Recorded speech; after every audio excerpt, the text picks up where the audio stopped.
mientras cargan la presentación, voy a contarles un poquito de Israel. Voy a contarles un poquito de lo que es hoy en día Israel.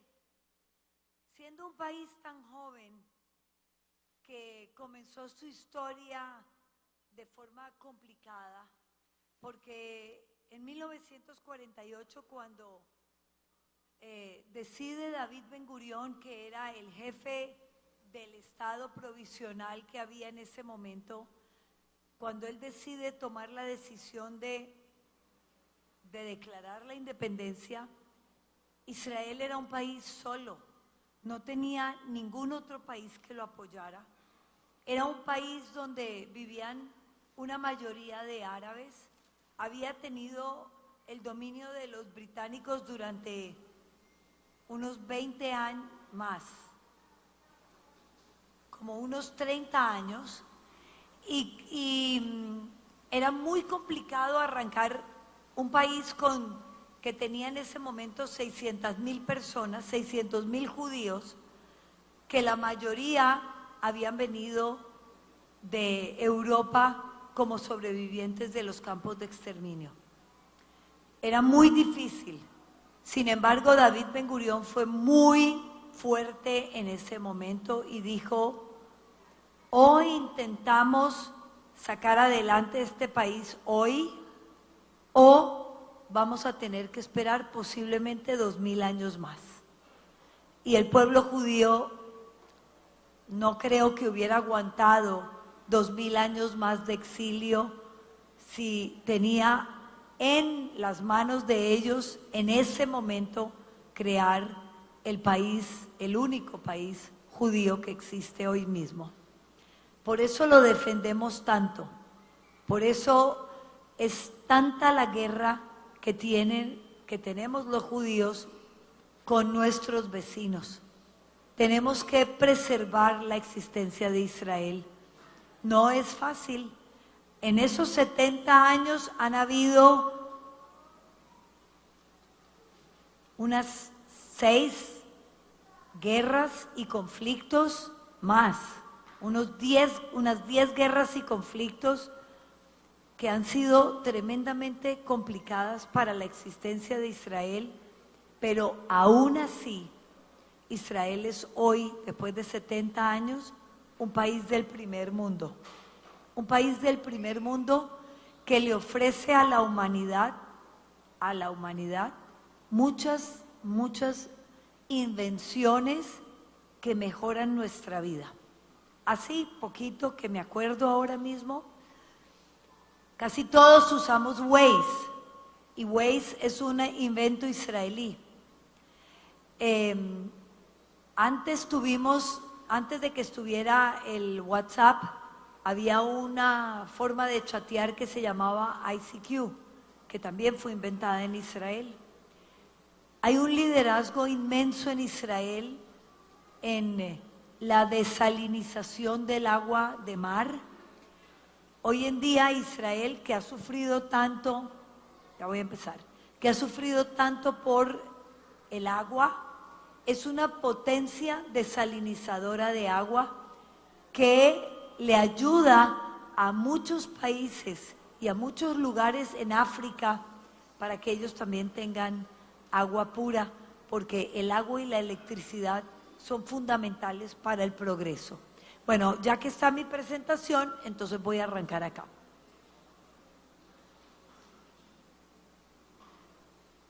Pasemos, por favor.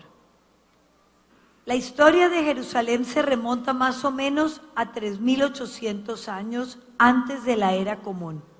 Se han encontrado restos de vasijas con los nombres de algunas ciudades de Canaán y entre ellas Arasalem, que es el Jerusalén de hoy. El mapa que ustedes ven ahí es un mapa antiguo que muestra a Jerusalén como el centro del mundo en ese momento. Sí, está Jerusalén como el centro del mundo. Hacia el año 1000, por favor pasar, hacia el año 1000, antes de la era común, Jerusalén era una ciudad jebusea. Cuando el pueblo de Israel la conquista, durante la época del reinado de David, después de haberse unificado como un reino. Jerusalén significa ciudad de paz.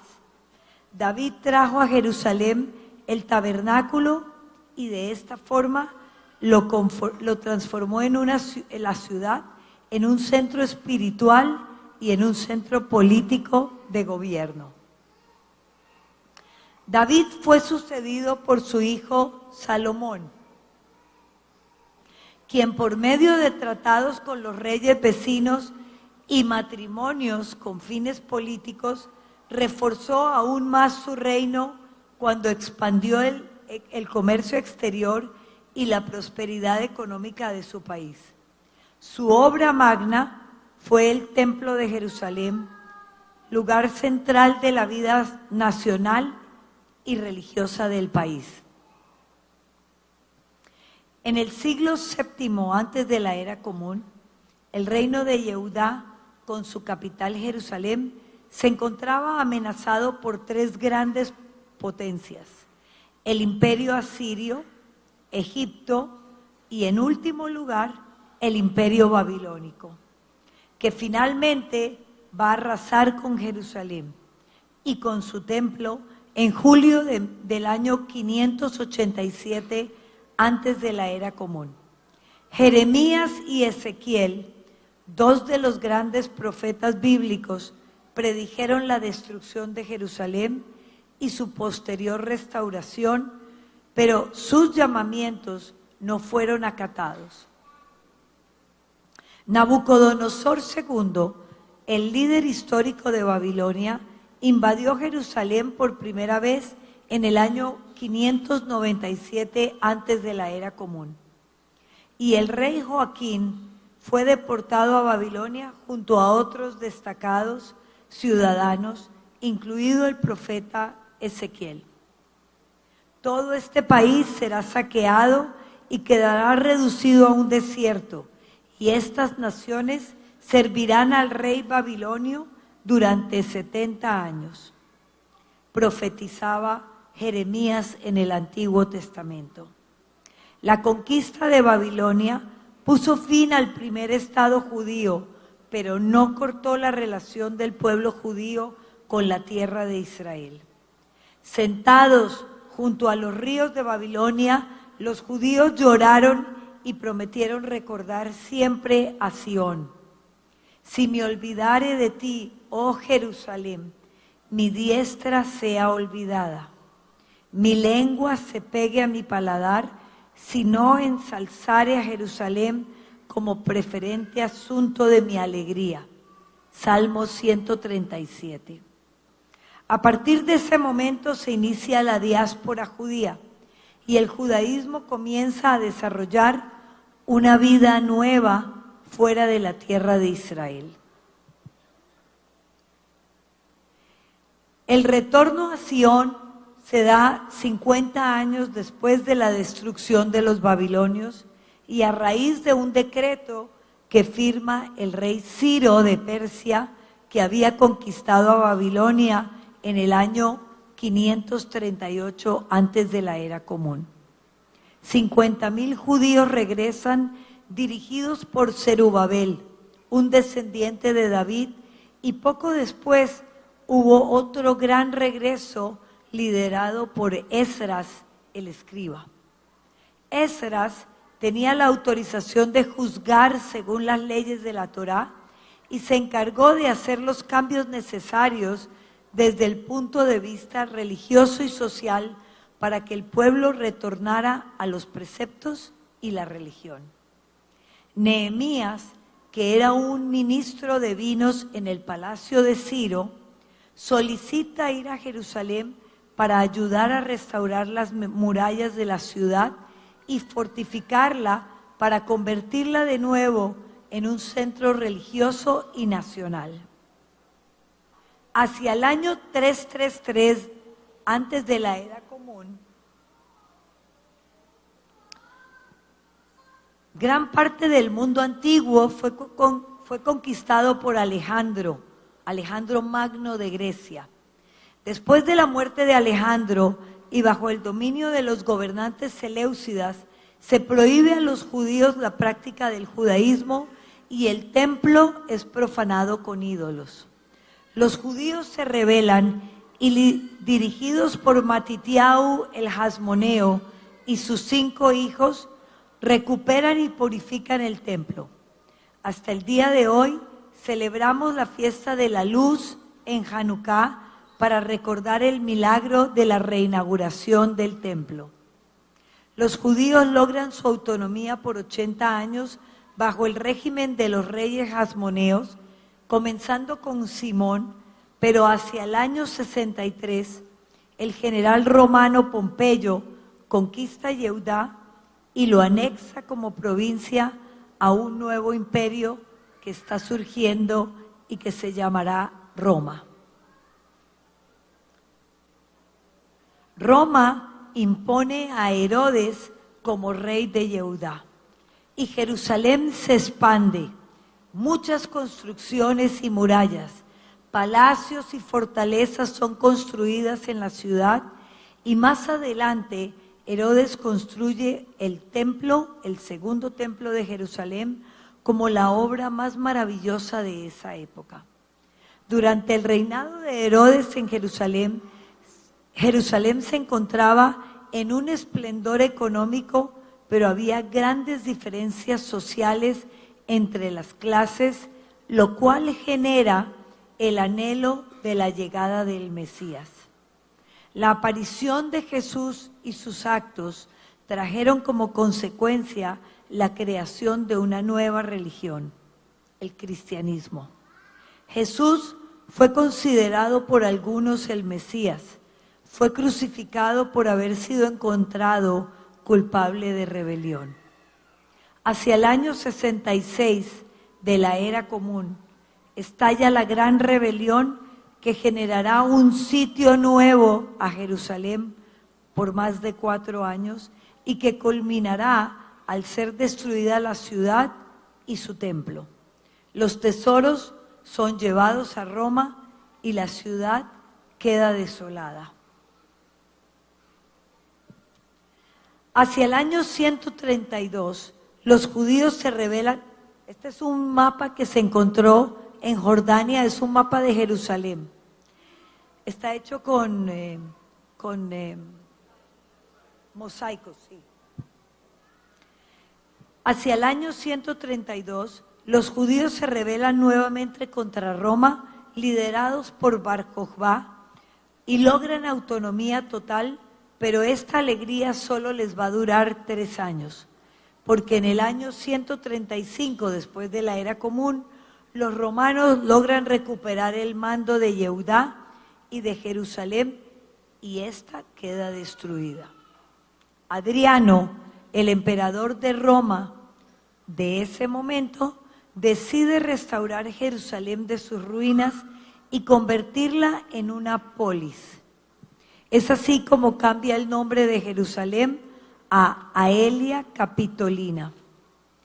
Y la tierra de Israel, que antes se llamaba Yehudá, quedará desolada y habitada por extraños, y su nombre cambiará a Palestina. En el siglo VI y bajo el liderazgo del emperador Constantino, el cristianismo se eleva como la religión preferida y se inician las obras de construcción que le dieron mucho prestigio a Jerusalén, entre ellas el Santo Sepulcro. En época del emperador Justiniano, en el siglo VI, Jerusalén llega a la cúspide de su grandeza, pero el monte del templo está desolado y destruido. En el siglo VII,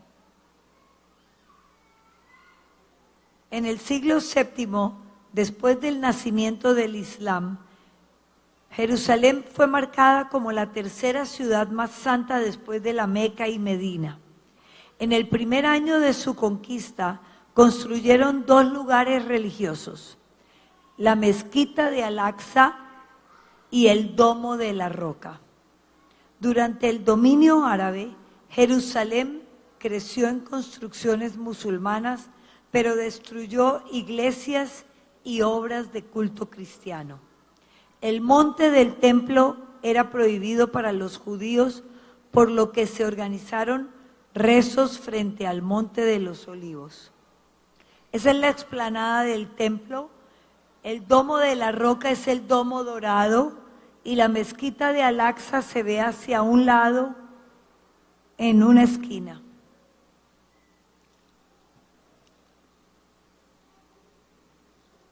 En julio de 1099 llegaron los cruzados a la Ciudad Santa, después de haber colocado un sitio por 5 semanas. Los cruzados masacraron a musulmanes y a judíos, y Jerusalén se va a convertir, después de 450 años, en manos de los musulmanes, en la capital del reino cruzado, el reino de Jerusalén.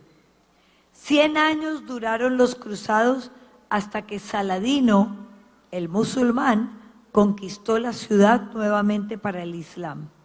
Transformó en mezquitas las iglesias y los símbolos cristianos desaparecieron. En el 1517, los otomanos, turcos otomanos, toman el poder sobre Jerusalén. A finales del siglo XVIII y comienzos del siglo XIX se inicia la inmigración de judíos europeos.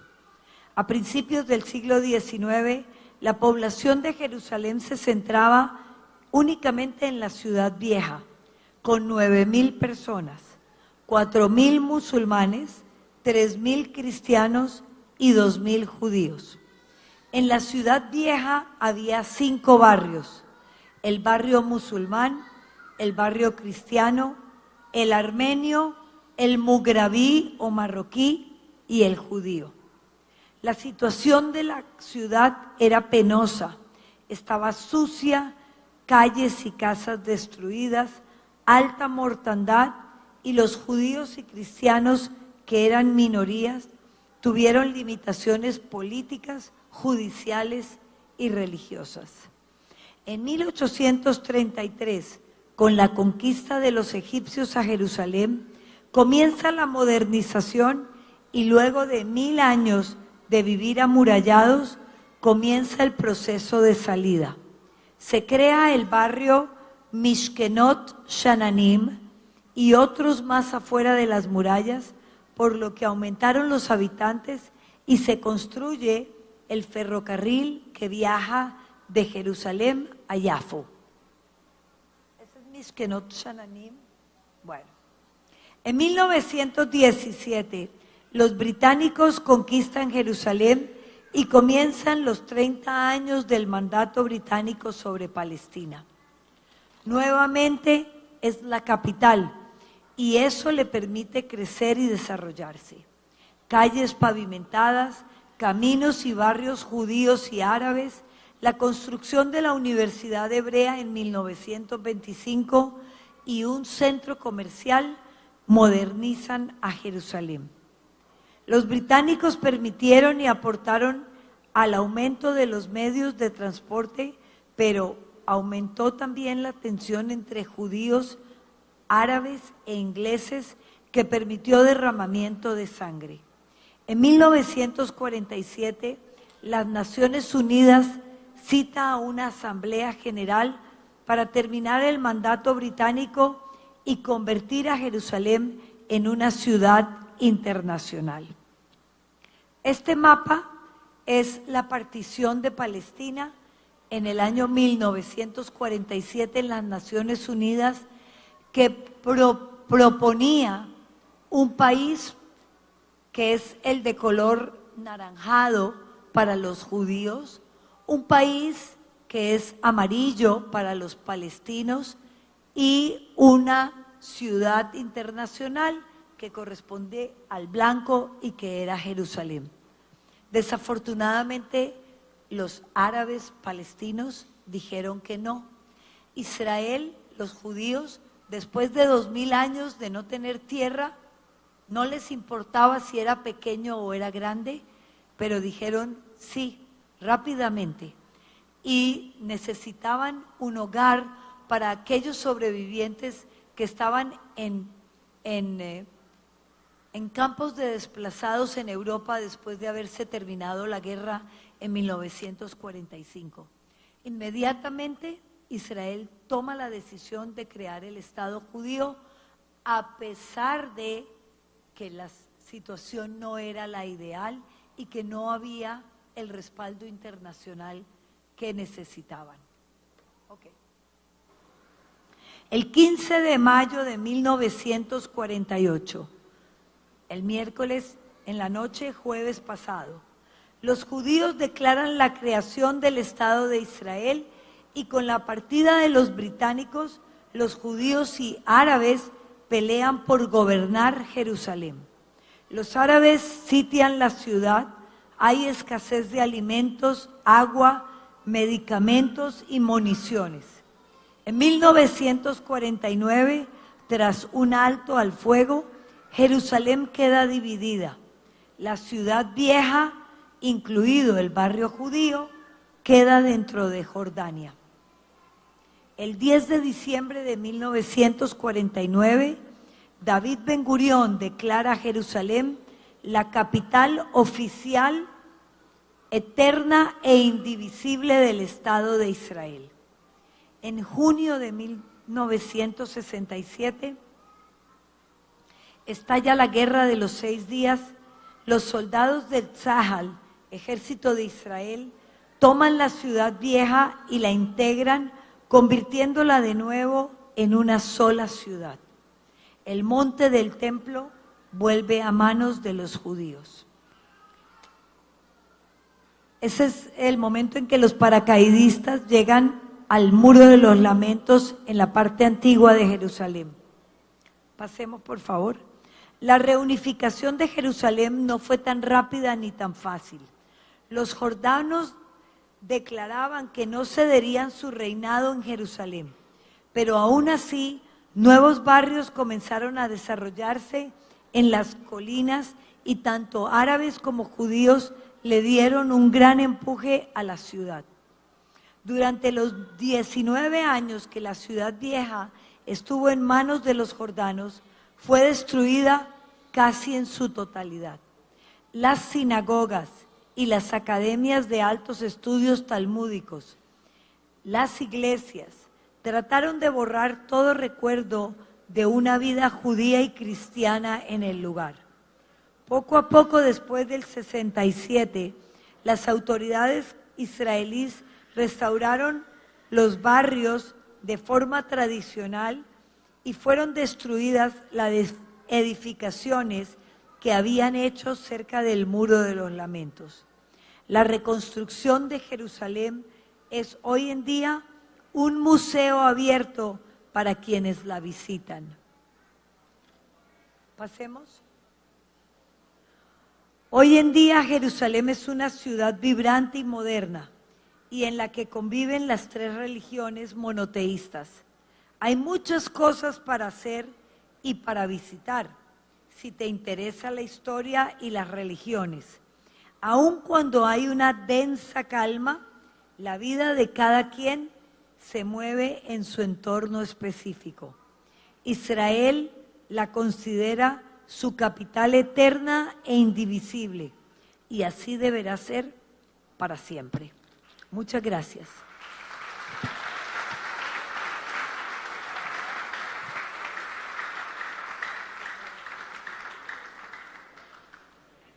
Muchas gracias. Bueno, sí, hay tiempo para preguntas, sí.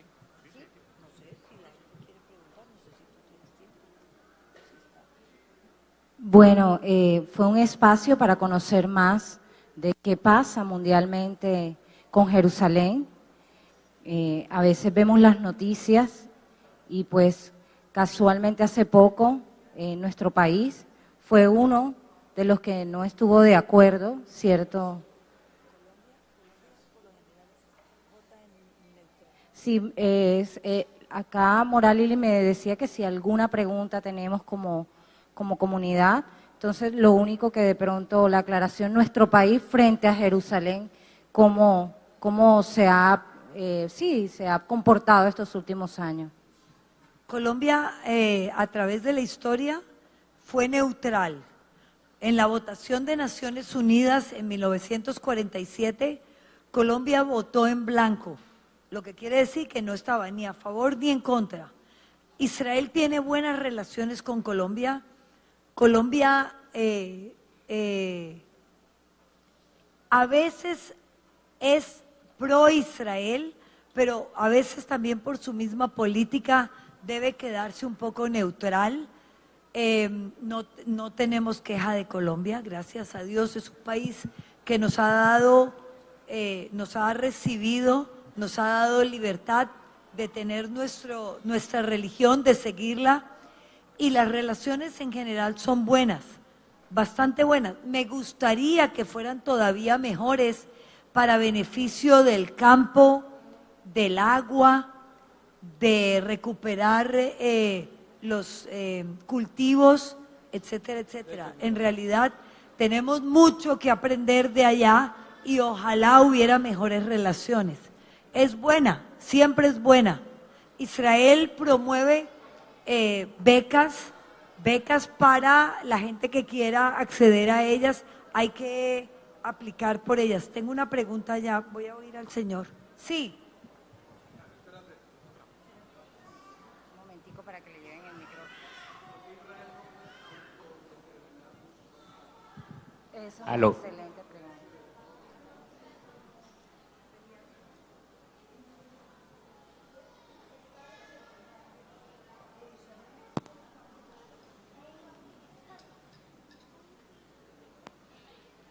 Bueno, en la Biblia dice que orad por la paz de Jerusalén y sean prosperados todos los que te aman.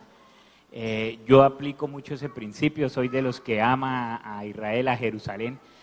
Ahorita con esta gran exposición de la historia me queda una duda.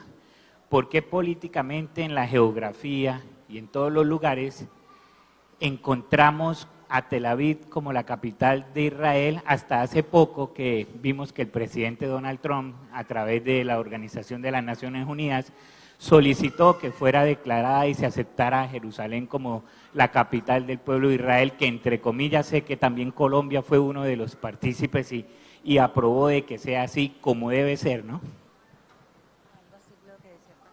Sí, Jerusalén es la capital de Israel desde hace 3000 años. El problema es que el mundo no la reconoce así. Las embajadas que hay en el Estado de Israel están ubicadas todas en Tel Aviv.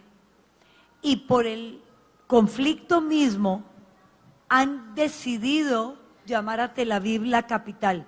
Pero el gobierno, el parlamento, la Corte Suprema de Justicia, está todo en Jerusalén. Jerusalén es la capital de Israel. Israel la reconoce como su capital y ahora el mundo la tiene que reconocer. Después de que Donald Trump dijo que reconocía a Jerusalén como la capital de Israel, Guatemala fue el segundo país que dijo que iba a trasladar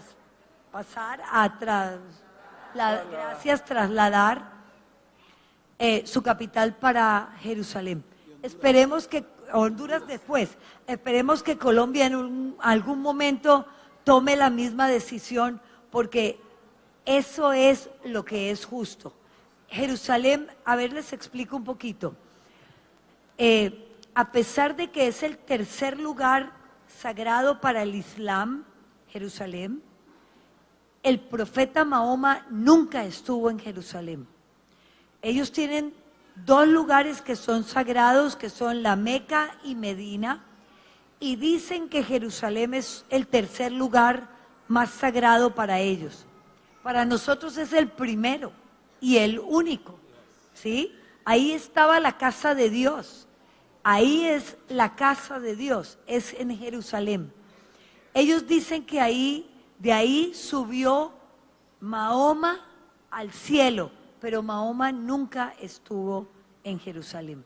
Entonces, Podemos compartir Jerusalén, porque no es un derecho de Israel solamente, es un derecho de las 3 religiones monoteístas, porque es importante para las 3, pero no vamos a permitir que nos quiten a Jerusalén. Bueno, muchísimas gracias.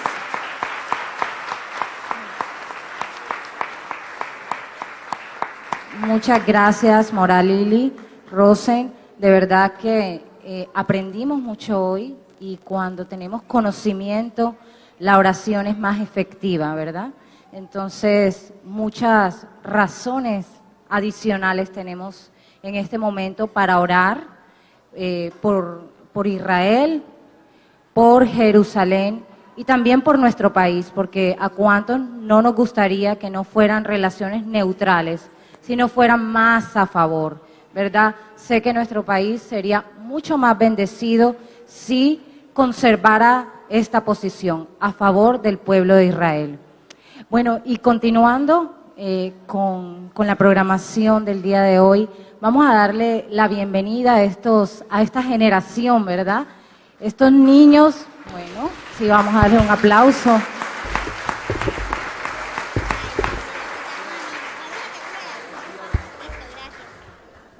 Ellos nos acompañan como parte de esta celebración del Día de Israel. Hacen parte de la banda del Colegio Hebreo Unión y nuevamente agradecemos a los padres, a los familiares que están aquí, que los trajeron, que hicieron el esfuerzo.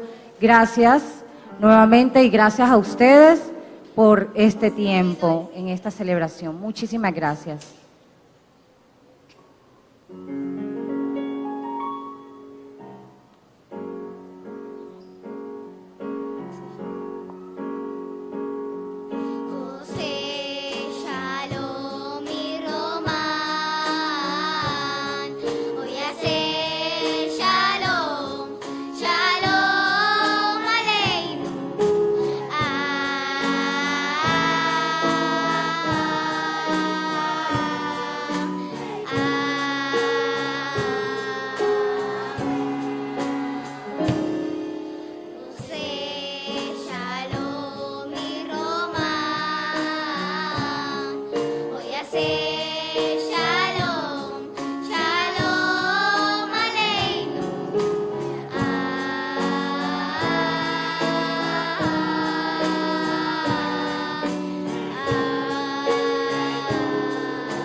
canción vamos a interpretar se llama Finyan. Simboliza cuando el pueblo de Israel estaba en las duras tareas de... El micrófono, porfa. En las duras tareas de empezar a hacer, digamos, a reverdecer el desierto. Cuando se reunían por la noche, cantaban esta canción alrededor del fuego y ponían la tetera, o sea, con el té, y celebraban cantando esta canción. La canción que acabaron de escuchar se llama Noladeti la Shalom y fue una canción que ganó en 1979, ganó el Eurovisión, que ustedes saben que Eurovisión es el festival de la canción más importante de Europa, que allá pues los clasifican muy bien, no llega cualquier persona a Eurovisión, y la canción que acabaron de escuchar, que se llama Noladeti la Shalom, fue la ganadora en ese entonces de Eurovisión en 1979, que para Israel fue un gran triunfo, porque después de todos los problemas y de lo que nos acabó de explicar Moral Lili, de todo el proceso que ha venido trabajando Israel, tener estos triunfos es de gran bendición para la nación.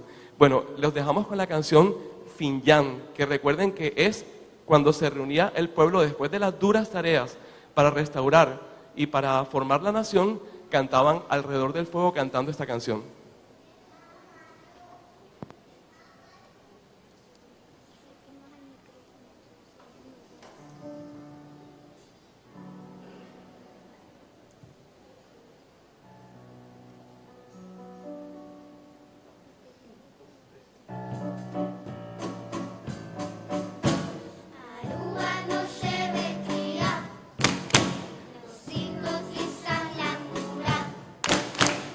Así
Bueno, vamos a despedirnos.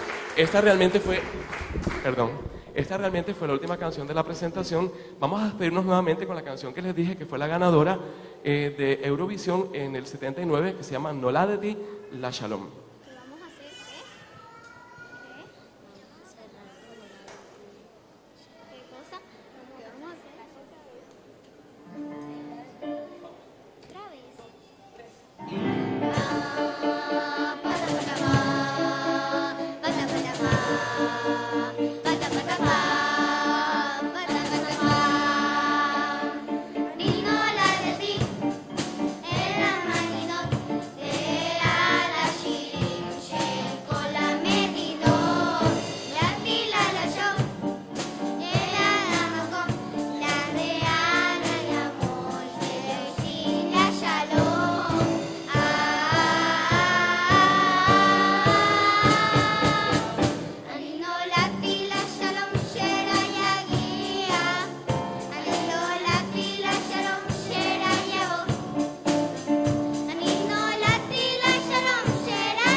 Bueno, con esto nos despedimos.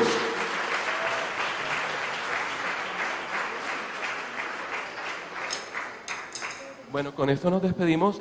Me acaba de decir Mura Lili, en compañía del rabino, que vamos a interpretar el himno de Israel con los niños. Hay un versículo que dice que pidamos por la paz de Jerusalén y seamos prosperados todos los que la amamos. Hay otro versículo también que me acuerdo que dice que si me olvidare de ti, oh Jerusalén, pierda mi diestra su destreza. Yo no quisiera que mi diestra perdiera su destreza porque es la que uso para tocar el piano. Entonces por eso debemos acordarnos todos los días de Jerusalén. Bueno, vamos entonces a cantar el himno de Israel. Les pido que por favor nos coloquemos de pie.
Libres, suben a su cuarto si quieren, a las 8:25 hay que estar.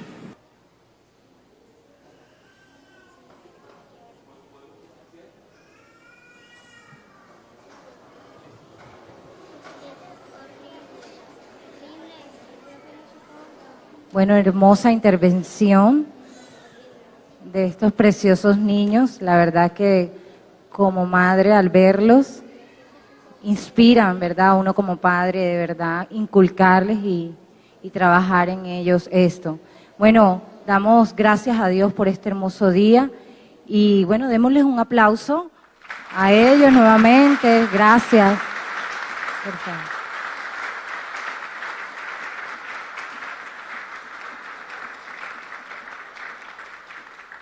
Y quiero invitarlos, antes de que partan de aquí, al final, al fondo hay una mesa donde se está recreando parte de la celebración del Shabbat. Allí va a estar Morá Susi, donde les va a las personas que se acerquen, les va a explicar un poco de lo que se usa para esta celebración. Entonces los invitamos, no se les olviden llegar y aprender más del pueblo de Israel. Le doy la bienvenida al pastor que nos va a acompañar en este momento. Muy buenos días. Para nosotros, Comunidad Cristiana de Fe, es un privilegio esta oportunidad de participar juntos con la delegación de la comunidad judía aquí en Barranquilla, los padres, el colegio, el rabino, el nuevo rabino. Es un privilegio, una bendición poder tener este día para celebrar tan importante acontecimiento de los 70 años de la independencia del pueblo de Israel. Y queremos como comunidad, antes de terminar